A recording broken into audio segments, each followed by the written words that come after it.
गावापासून शहरापर्यंत व शहरापासून राज्यापर्यंत घडणाऱ्या सामाजिक राजकीय घडामोडी आपल्यापर्यंत तात्काळ पोहोचवण्यासाठी आपल्या सेवेत दाखल होत आहे।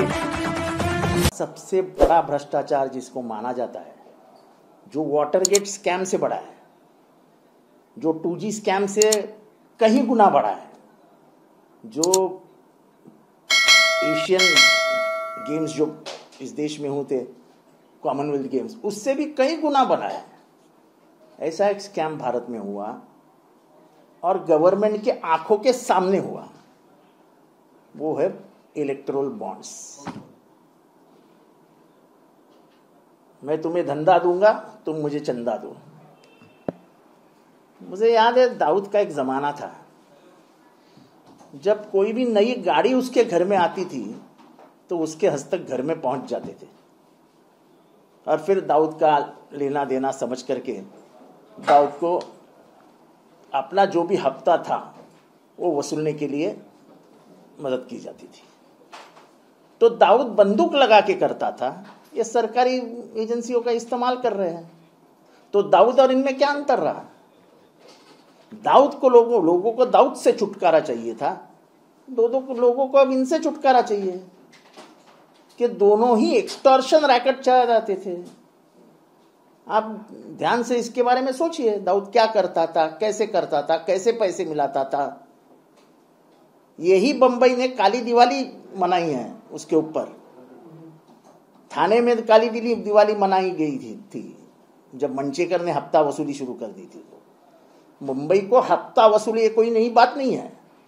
जितना ज्यादा हफ्ता वसूली बंबई जानती है, उतना पूरे देश में कोई नागरिक नहीं जानता है। तो बंबई वालों को यह समझाना कि इलेक्टोरल बॉन्ड के द्वारा हफ्ता वसूली हुई, क्योंकि उनके लिए नई बात नहीं, उनको बराबर समझ में आता है कि मैं तुम्हें छुटकारा दूंगा, तुम मुझे चिल्लर दो। यानी चिल्लर यानी करोड़ों में। अब करोड़ों की चिल्लर की बात कर रहे सर, देख रहे हैं कि केजरीवाल को 14 दिन की न्यायिक हिरासत में। ऐसा है, केजरीवाल की जो केस है वो तो बहुत बहुत बहुत भयंकर है। केजरीवाल के बारे में जिसने बयान दिया है, रेड्डी के नाम का जो आदमी है, उसको ईडी ने कुछ दिन पहले अंदर कर लिया था। फिर वो बाहर आया, फिर उसने 5-10 करोड़ रुपए के बॉन्ड खरीदे और फिर वो अप्रूवर बन गया कि ये सब केजरीवाल ने ही किया है। तो ये हंसी मजाक की बात हो जाती है। वंचित बहुजन आघाड़ी के साथ जो बात चल रही थी, आपने भी आह्वान किया था, कर रिकॉल लिस्ट निकाल के 19 कैंडिडेट उनके अब तक हो चुके हैं, तो क्या समझे इसको खत्म? देखो ऐसा है कि मैं तो खत्म नहीं करूंगा। अभी भी उन्होंने सोचना चाहिए कि देश की कितनी होने वाली है। देखो ऐसा कहा जाता है कि अंबेडकर साहब और गांधी जी की नहीं जमती थी, ये बिल्कुल झूठ बात है। लेकिन जब संविधान की ड्राफ्टिंग कमेटी का मुद्दा निकला, तब वही महात्मा गांधी जी थे, उन्होंने जवाहरलाल नेहरू को बताया था कि अगर शोषित समाज की दुख को कोई अगर जानता है तो वो बाबा साहेब अंबेडकर है। और इसीलिए संविधान उस आदमी के हाथ में दो जो शोषण और शोषित इसका मतलब जानता हो। और तब पूरे कॉन्स्टिट्यूएंट असेंबली ने डॉक्टर बाबा साहेब अंबेडकर को चुना था। तो इस देश की आज़ादी में, इस देश को बनाने में, इस देश का स्वतंत्र आबादित रखने में जो योगदान डॉक्टर बाबा साहेब अंबेडकर का रहा है, वो शायद ही किसी का रहा है। संविधान ये भारत को दिया हुआ बड़ा आशीर्वाद है उनका। अभी भारत जब संविधान जाते हुए दिख रहा है, संविधान का गैर इस्तेमाल हुआ रहा है, तब भी अगर हम नहीं देखेंगे, हम हमारे आंखों पे पट्टी बांध लेंगे। मैं उनको आज भी बोलता हूं कि तुम खून के वारिसदार हो, आपकी बहुत बड़ी जिम्मेदारी है। हम तो विचारों के वारिसदार हैं। लेकिन अगर कुछ हो गया गलत तो लोग हमसे सवाल कम पूछेंगे, लेकिन आपसे ज्यादा पूछेंगे कि आप जिंदा थे आप मौजूद थे रणांगण में, ये सब हो रहा था, तब आप क्या कर रहे थे? संजय राउत ने मुद्दा उपस्थित किया है कि पीएम सरकारी यंत्रों का इस्तेमाल कर अपनी पार्टी का प्रचार चुनाव में कर रहे हैं, इलेक्शन कमीशन में उसका उनका हिसाब नहीं। देखो, मैं तो बोलता हूं कि इलेक्शन कमीशन ये बीजेपी का हस्तक बन गया है। मेरे कॉन्स्टिट्यूएंसी में आज तक मैंने 16 कंप्लेंट की है, हर दीवार पे कमल का फूल बीजेपी, कमल का फूल बीजेपी। हालांकि कल्याण की सीट वो नहीं लड़ रहे हैं, पर अब मुझे लगता है कि जिस हिसाब से कमल के फूल हर दीवारों पे लगाए जा रहे हैं, कल्याण भी बीजेपी खींच रही है। नहीं तो इतना प्रचार करने की जरूरत ही नहीं है। मेरे कॉन्स्टिट्यूएंसी में, कोई और नहीं बता रहा हूं, अगर चाहिए तो तुमको अभी फोटो मंगा के देता हूं। मेरे पीए के पास 17 फोटो है जो 17 दीवारों पे लगाए है, और 17 कंप्लेंट हमने इलेक्शन कमीशन को दे दी भी। पर मुझे इसमें धोखा नजर आता है कि लोग गली गली में कमल पहुंच रहा है। जो कमल हमारे एरिया में कभी दिखता ही नहीं था, वो अब गली गली में पहुंच रहा है। कहीं ना कहीं थाना कल्याण के बारे में कुछ उल्टा करने का प्लानिंग उनका है, ऐसा मुझे लगता है। ये लग रहा है कि एकनाथ शिंदे को लगातार एक सीट जैसे ली जा रही, कॉर्नर महायुति में एकनाथ शिंदे हो रहे हैं। देखो, ऐसा है कि तुम्हारा इस्तेमाल हो गया ना, तुमको मिला ना, जितना देना था उतना दिया ना हमने, अब जाओ, अब जाना, हट जाओ। ये तो उनका हमेशा है ना, हमें यही उनकी राजनीति रही है। अगर जो पक्ष कल्याण सिंह को बाजू में कर देती है, उनके लिए एकनाथ शिंदे, उमा भारती को बाजू में कर देती है, उनके लिए एकनाथ शिंदे और अजित पवार क्या है? तुम इतिहास देखो ना, 80 से लेके आज तक कैसे कैसे उन्होंने लोगों को बाजू में किया है। जिनका काम हो गया, तो कहा जाता ना, काम खत्म मोहब्बत खत्म, गांजा खत्म भजन खत्म। जब तक वो नशा है तब तक भजन होता रहेगा, जब नशा उतर गया बाजू में रख देंगे। यही अजित पवार के साथ भी है। जिसका उन्होंने प्रवेश लिया है और जिनको जिनको उन्होंने आशीर्वाद दिया है कि तुमको कुछ नहीं होगा, उनको उनके पीछे चलना पड़ेगा। तुमको ना तो स्वाभिमान है, ना तुम्हारे में का गुरूर जिंदा है। तुम एक वो पाली प्राणी रहते ना, अपने प्राणी का नाम नहीं लेना चाहिए, तो उसके जैसे सिर्फ पीछे पीछे पीछे पीछे चलना है। तुम्हारा अस्तित्व ही खत्म कर दिया उन्होंने। दूसरा सवाल ये कि महाविकास आघाड़ी में खासकर आप सातारा की सीट आपके पास है, लेकिन और दूसरी भिवंडी, क्या आप कांग्रेस के साथ एक्सचेंज कर रहे हैं? देखो, ये बड़े लोगों की बड़ी बातें हैं। मैं काम करने वाला कार्यकर्ता हूँ। सीट किसको जाए किसको न जाए, हमको काम करना है। अभी जयंत पाटिल पृथ्वीराज चौहान के घर में क्यों गए, उन्होंने क्या खाया, चाय पिया कि नहीं पिया? मैं नहीं था ना, मैं दिल्ली में केजरीवाल की बैठक में था, तो मैं कहाँ से बताऊँ? सवाल ये कि ये जो राजनीतिक समीकरण है कि देखो, समीकरण आते हैं तो कद्दावर नेता के रूप में पृथ्वीराज चौहान को लाया जा सकता है, क्या स्थिति है? Dynamics of politics changes within seconds. कुछ भी। दूसरा सर, महायुति में भी यही स्थिति देख रहे हैं कि कई सीटों को लेके उनमें अगर उस्मानाबाद हो या देखो, ऐसा है कि महायुति का जो गणित है वो साफ सुथरा गणित है कि बीजेपी ने जिनका इस्तेमाल किया है उनको यही खत्म करके बाजू में कर देना है। उनको उतना भी बड़ा नहीं बनाना है कि फिर से वो कभी चीफ मिनिस्टर बन जाए। काल वंचित बहुजन आघाडीची जवळपास दुसरी लिस्ट जी आहे ती उमेदवारांची जाहीर झालेली आहे। आतापर्यंत तब्बल 19 उमेदवार वंचित बहुजन आघाडीने या लोकसभेच्या निवडणुकीकरता राज्यात दिलेले आहेत। एकीकडे वंचित बहुजन आघाडीला तुम्ही 5 जागांचा प्रस्ताव पाठवलेला होता आणि वंचित बहुजन आघाडीने महाविकास आघाडीवरती आरोप लावले की त्यांची भांडणं मिटत नाहीये, त्यामुळे आम्ही या सगळ्या आघाडी आमच्यात कुठलीही भांडणं नाहीत आणि आमच्यातल्या भांडणांना आमच्यातर्फे कसं मिटवायचं हेचं गणित आम्हाला माहिती आहे। त्याच्यावरती काय औषध आहे ते पण आम्हाला माहिती आहे। त्यामुळे हे नको ते कारण आहे। प्रश्न एवढा आहे की त्यांचे आजोबा बाबासाहेब आंबेडकर आणि गांधीजींचे थोडे संबंध दुरावलेले असायचे असं इतिहासामध्ये नमूद केलं आहे. पण जेव्हा ड्राफ्टिंग कमिटीचा निर्णय घेण्यात आला आणि काँग्रेसमध्ये जेव्हा ही चर्चा झाली,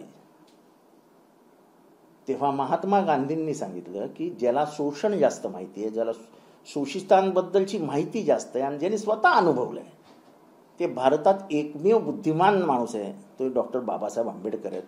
तर ड्राफ्टिंग कमिटीचा अध्यक्ष त्यांना करा म्हणजे जागतिक दर्जाचं संविधान आपल्या भारतात तयार होईल. आणि ते सत्य झालं.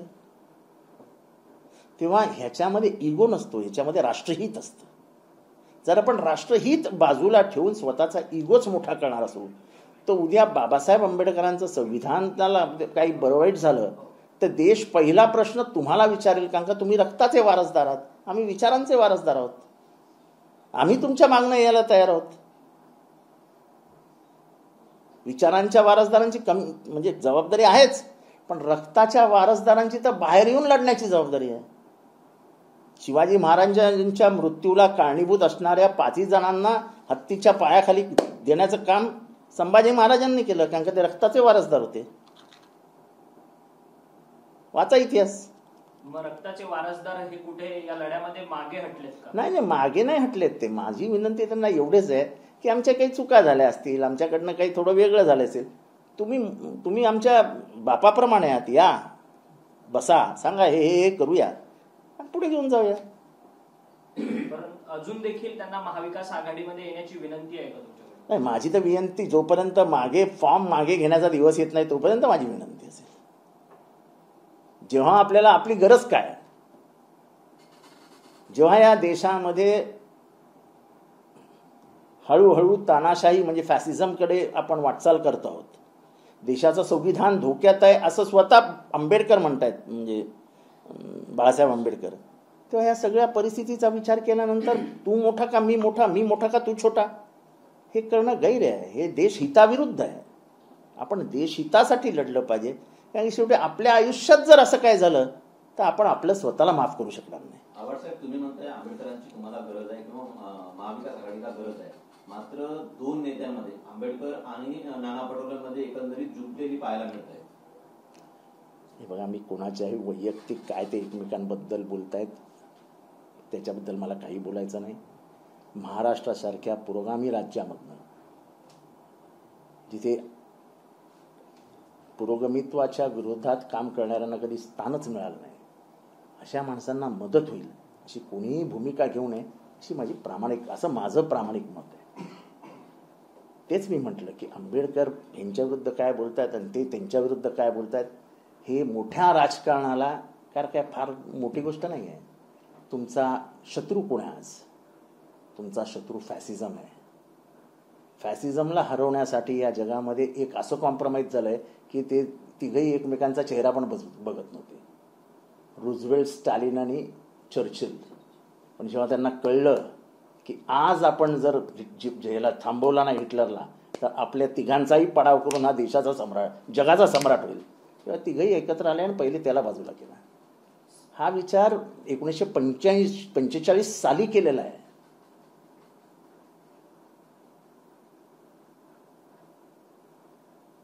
तेव्हा हा विचार सगळ्यांनीच करायला हवा. इतिहासाने खूप धडे देऊन ठेवलेत तुम्हाला.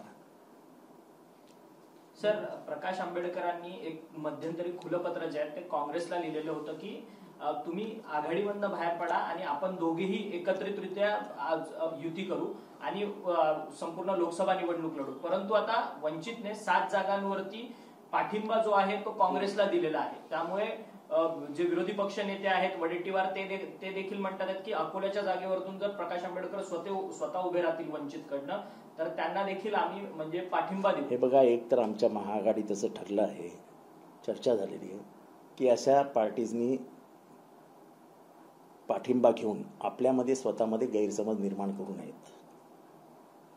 ते गैरसमज करण्याचा प्रयत्न करत असतील तरी त्यांना आपल्या भाषेत आपण लांब ठेवा, प्रेमाने बोलावं की बाबा तुमचा पाठिंबा नको, आम्ही तिघं एकत्र आहोत, द्यायचं असेल तर आम्हाला तिघांनाही पाठिंबा द्या, नाहीतर दुरून डोंगर साजरे. परंतु काँग्रेसकडनं अशी भूमिका येत नाही, ही ठरलेली नाही, त्यांनी कुठेही स्वीकारला म्हणून सांगितलं नाही ना. नाकारल्याचं पण त्यांनी कुठे वृत्त दाखवलं. कशाला नाकारायचं? स्वीकारलेलंच नाही तर नाकारण्याचा काय प्रश्न येतो? त्यांनी त्यांचे उमेदवार घोषित करून टाकले, त्यांचं काय झालं असेल मला माहीत नाही, कुठले उमेदवार आहे, काय उमेदवार आहेत. पण माझी अशी विनंती होती सगळ्या नेत्यांना, उद्धवसाहेब ठाकरे, शरद पवार साहेब आणि काँग्रेसचे सर्व नेते, की अकोल्याला मात्र मोठ्या मनाने आपण त्यांना पाठिंबा देऊया. प्रकाश आंबेडकरजींना मोठ्या मनाने पाठिंबा देऊया. महाविकास आघाडी. हां, फडणवीसांना भेटल्यानंतर पुन्हा एकदा ज्योती मेटे या पवारांच्या भेटीला येतात. कुठेतरी बीडमधनं त्यांच्या उमेदवारीबाबतची पार्श्वभूमी तयार होते का? आणि फडणवीसांना भेटल्यानंतर इथे येऊन चर्चा करावी? नाही, मला त्या कधी भेटतात, कोणाला भेटतात याची काही कल्पना नाही. आणि बीडच्या बाबत काय निर्णय साहेब घेणार आहेत याच्याबद्दल मला काहीही माहिती नाही. सर, तुम्ही तुमच्या मतदारसंघांमध्ये ठिकठिकाणी भिंतींवरती कमळाचं चिन्ह, त्यांचं भाजपचं कमळाचं चिन्ह जे आहे ते रंगवलेलं आपल्याला पाहायला मिळतं. त्या संदर्भातले तुम्ही with location Google photo tweet केलेले आहेत. हो, मी इलेक्शन कमिशनला कंप्लेंट पण केली की सत्ताधारी पक्षाला हे माफ आहे का? म्हणजे आचारसंहिता ही विरोधी पक्षांसाठी आहे, सत्ताधारी पक्षाला नाही, असं काही नवीन रूल निघाला आहे का? पण त्याच्यात एक मला दुसरं राजकीय गणित जे सुचतंय की इतकं गल्लोगल्ली कमळ सिम्बॉल लावलं जात आहे, तर कधी असं नाही आहे ना की कल्याणचं तिकीट आम्हाला मिळावं याच्यासाठी आग्रह धरणाऱ्या BJPला आतमधनं निरोप दिला गेला आहे की तुम्हाला मिळालेला आहे, कामाला लागा. कारण का सिम्बॉल घरी पोहोचवणं हे फार महत्त्वाची जबाबदारी आहे. कारण का आमच्या इथे कमळ हे जास्त उगवतच नाही. माझ्या कळवा मुंब्रा मतदारसंघामध्ये कमळ हे जास्त उगवतच नाही. अजूनही श्रीकांत शिंदेचं तिकीट फायनलाइज झालेलं नाही. त्यांच्या पक्षात काय होतंय, मुख्यमंत्र्यांचा मुलगा आहे तो, त्याच्याबद्दल मी बोलणं फार योग्य होणार नाही. आधीच मुख्यमंत्री माझ्यावर दुखावलेले असतात, त्याच्यात अजून मी काहीतरी बोलायचो, अजून माझ्यावर दुखावतील, अजून एखादी नवीन केस पडेल, अजून माझा निधी कट होईल. ही धोक्याची घंटा मांडायची का मग श्रीकांत शिंदे? आता त्यांना घंटा काय वाजते त्यांना जास्त माहीत असेल ना, आपण घंट्याला हात लावा कशाला? आवडसाहेब, सांगलीचा जागा वाटपाचा वाद अजूनही कायम आहे, नेमकं चाललंय तरी काय सांगली संदर्भात? नाही, कसं आहे की सांगली हे काँग्रेस आणि शिवसेनेचा जे काय चालू असेल, मी कोण? मी थोडी दोघांचा प्रवक्ता आहे. मी आपल्या शांतपणाने तुमच्याशी बोलायला आलो आहे, त्याच्याबद्दल काय माहीत नाही, त्याच्याबद्दल कशाला बोलावं ना.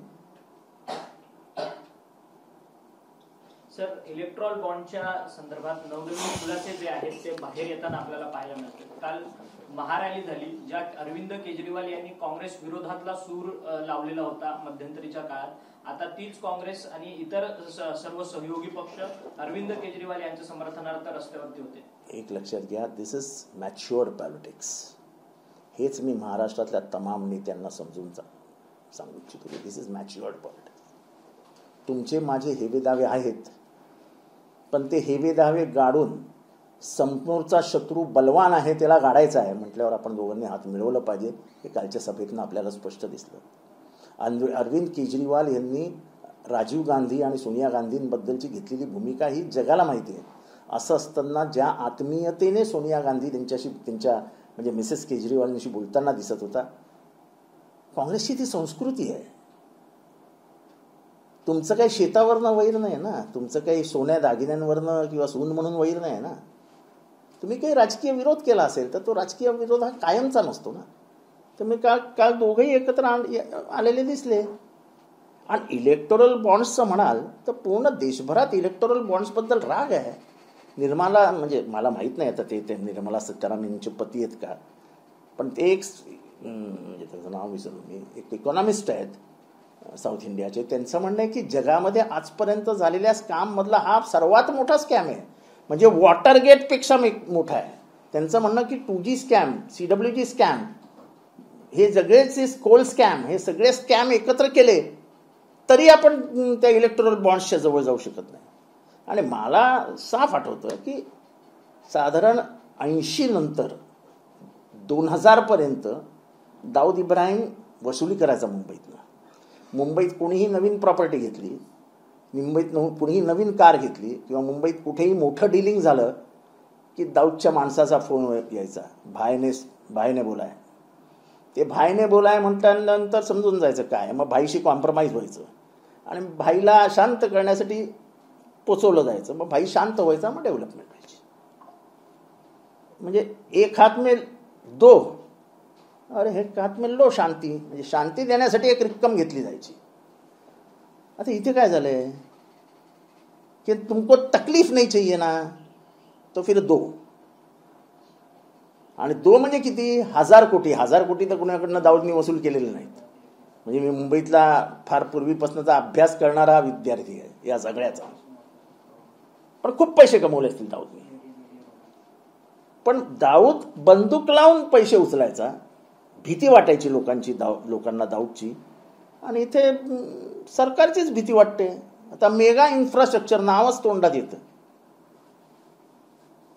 2 बोगदे, एक 14,000 कोटीचा, एक 15,065 कोटीचा, एक 14,400 कोटीचा, आणि 1000 कोटी रुपये पोलिओचे काय इलेक्टोरल बॉन्ड. आपल्या मुंबईत आणि म्हणजे बोरिवलीला एक बोगदा आहे 12 किलोमीटरचा, तो गेला 14,400 कोटीला. आणि समृद्धीवरती 31 किलोमीटरचा हायवे आहे, तो गेला 1565 कोटीला. त्याच्यात एक ब्रिज होता, तो ब्रिज महिन्याभरातच पडला, एक मजूर मेला. आणि तेव्हा मला कौतुक करावं असं वाटतं अजितदादांचं. काही अजितदादा म्हणाले रे की समृद्धी नाही तर सर्वात भ्रष्टाचारी मार्ग आहे तो. 1 तारखेला म्हणाले आणि 2 तारखेला शपथविधी घेतला. पण म्हणाले हे नक्की, माझ्याकडे टेप आहे त्याची. म्हणजे त्यांच्या मनातही कुठेतरी समृद्धीमध्ये भ्रष्टाचार झालाय हे ते स्वतः म्हणतात. आणि मला ते नेहमी भाषणात म्हणत असतात, मी जे बोलतो ते बोलतोच, ते हे बोललेत. एक प्रकारचा अदृश्य भ्रष्टाचार आहे असं अजितदादा म्हणत होते. अजितदादा जे म्हणतात ते सत्य असतं असं अजितदादाच म्हणतात. सर, एक विषय, तुम्ही एक ट्विट केलेला होता, कात्रजच्या डेअरीमध्ये एक तुमच्या पक्षाचा कार्यकर्ता जो काम करतो तो ड्रायव्हर पदावरती होता. तो फक्त सुप्रिया सुळे यांचे स्टेटस ठेवतो म्हणून त्याला आता ड्रायव्हर पदावरतून काढून त्याला थेट सुरक्षा रक्षक म्हणून नोकरी दिली गेली. आपण कुठल्या पातळीचं राजकारण करतो याला सुद्धा काहीतरी मर्यादा आहेत. राजकारणामध्ये घरात सुद्धा 2 गट असतात. कधी आई एकाच्या बाजूने असते, कधी बाप एकाच्या बाजूने असते, पोरं एकाच्या बाजूने असतात. म्हणून का आईला किंवा पोराला आपण घराच्या बाहेर काढतो काय? राजकारण राजकारणाच्या जागी आहे. ही दमदाटी करणं, हे धंदा बंद करून टाकीन, ईडी लावीन, CBI लावीन. आणि मी आज सांगतो, अजितदादा गटाकडनं हे वारंवार शस्त्र वापरलं जात आहे.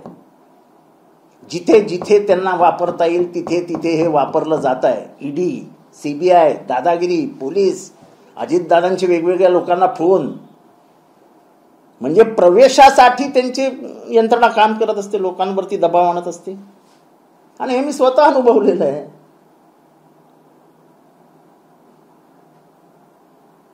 त्यामुळे हे सगळं ज्या काही प्रकारचं राजकारण चालू आहे, इतकं घाणेरडं राजकारण मी आजपर्यंत महाराष्ट्रात बघितलं नाही. की आपण कोण होतो, कोण आहोत, आणि आपण कोणाला फोन करतो दम द्यायला. म्हणजे इतकी पायावरची खालची वाद वळू. शरद पवारांनी उद्या फोन केले तर चांगले चांगले इंडस्ट्रीत निघून जातील. पण पवार साहेबांनी कोणाला दम दिल्याचं आजपर्यंत आठवत नाही आम्हाला. दुसरीकडे ममता बॅनर्जींनी भाजपला थेट आव्हान दिलं, 400 सोडा 200 तरी निवडून या. ते दॅट इज. पण मला सर्वात आनंद झाला की ममता बॅनर्जींचे काल डेरेक ओब्रायन आणि राजदीप सर काय त्या दोघंही ते जे प्रवक्ते आहेत, वक्ते म्हणून बोलत होते, त्यांनी सांगितलं आम्ही 100% इंडिया आघाडीबरोबर आहोत. यांना शंका होती ना की ममता बॅनर्जी बाहेर पडल्या, ममता बॅनर्जी बाहेर पडल्या, ममता बॅनर्जी बाहेर पडल्या. काल इंडियाच्या त्या मीटिंगमध्ये, केजरीवालांच्या समर्थनार्थ घेतलेल्या मीटिंगमध्ये दोघांनी, सागरिका घोष आणि डेरेक ओब्रायन, ह्या दोघांनी सांगितलं की आम्ही इंडिया आघाडीबरोबर आहोत. तुमचं झोकेबाज जो म्हणणारे तेजस्वी यादव, ते जे गोविंदा संदर्भात बोलत होते, ते शिंदेना वाटते की हिरो नंबर 1 ठरतील. तुम्हाला काय वाटतंय? त्यांचा गेल्या 5 वर्षात चाललेला एक तरी पिक्चर सांगा ना.